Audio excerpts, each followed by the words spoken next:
Hi everybody, how you doing today? Well, I got my bushings made for my front end. I got them cut to where they'll fit. I'm going to install them, and then we're going to do a experiment on exhaust tuning again, just to see if I can't come up with something I'm a little more happy with. So let's get into it.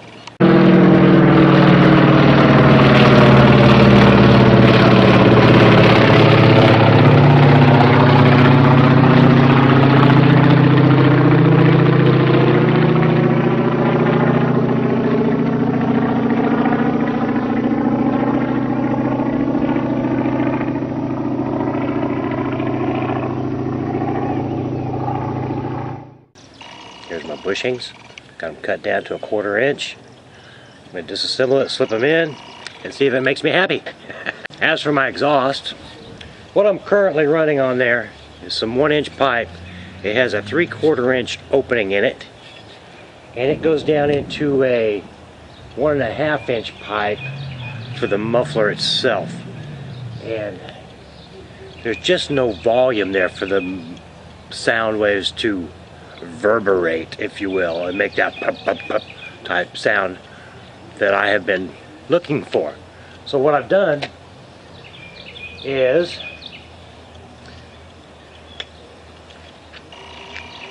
I have obtained a stick of actual exhaust pipe from a muffler shop, and this is,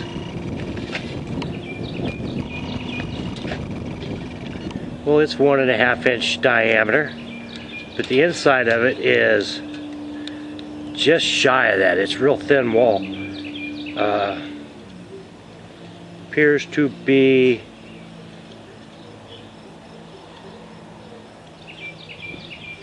one 3/8 approximately, which I'm sure is more than what I have on there. And this is going to be for the entire length of the pipe, not 1-inch pipe like the other one. So what I've also done is I found at my local, not Tractor Supply, but Orscheln's, this rascal. And I thought, you know what, I just was walking by the aisle one day and saw this, and I didn't buy it, but I'd be sitting at home thinking, man, I wonder what that would sound like on there. Because this, I don't know how well you'll be able to see in there, if at all, but it's got baffles, it's got a block, and it's got more baffles, and I'm sure there's some sort of a fiberglass or something inside there.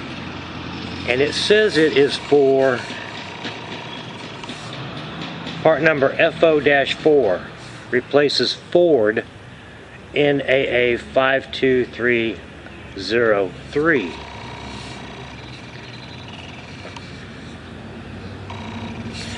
And I have a feeling this is probably for a tractor or something like that. But anyway, that pipe fits right inside here. And I am going to see what it sounds like on the Springer bike. And stay tuned for that, huh? I gotta bend a little pipe, cut and measure. Gotta make a new mounting flange to fit on the engine.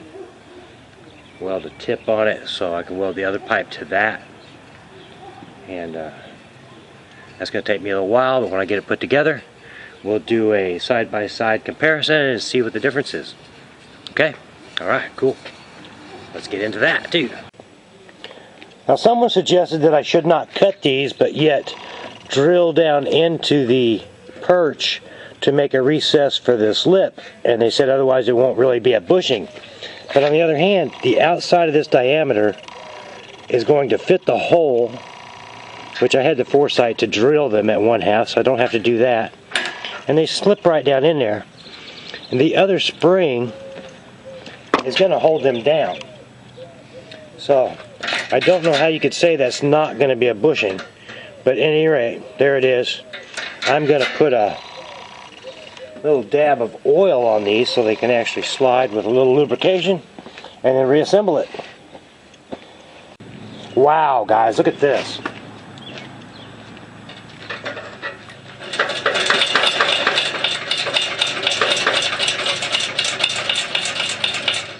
It has not moved that fluid ever since I built this thing.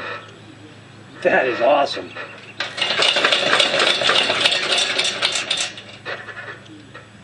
I believe that's exactly what the doctor ordered.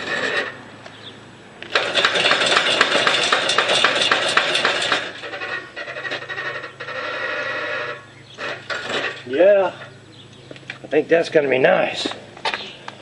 Alright. Alright. Cool deal.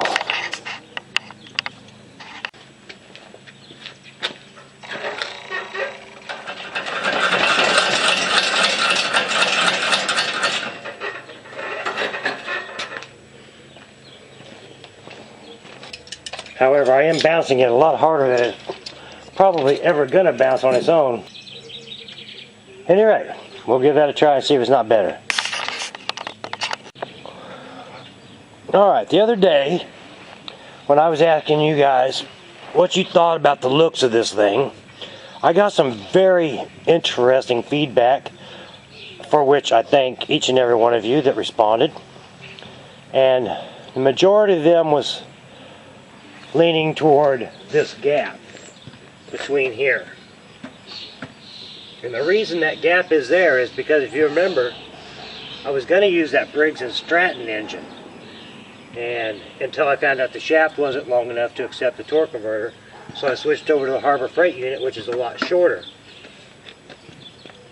I want to leave that gap there in case I ever do change the engine. I have room to work with. Somebody commented that the two gas tanks look stupid, and that's actually may be true. It may look stupid, but the theory is awesome, because this holds about just shy of a gallon. This holds 4.2 gallons, I believe. Well, that's 5 gallons. You know how far I can go on 5 gallons of gas on a mini bike? Man, I can make it halfway across Kansas. You know what I mean? And so I'm leaving that alone. I got one comment from J.W. Hunt. He was the only one that commented on the exhaust.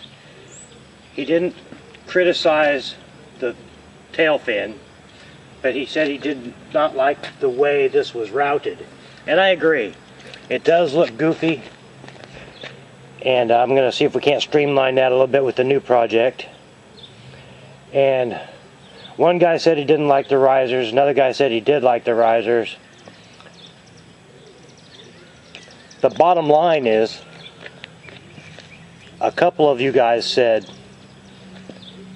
don't worry about what we think, make yourself happy.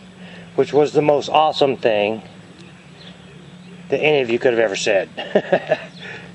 However, I appreciate each and every one of you's input, and I thank you for responding.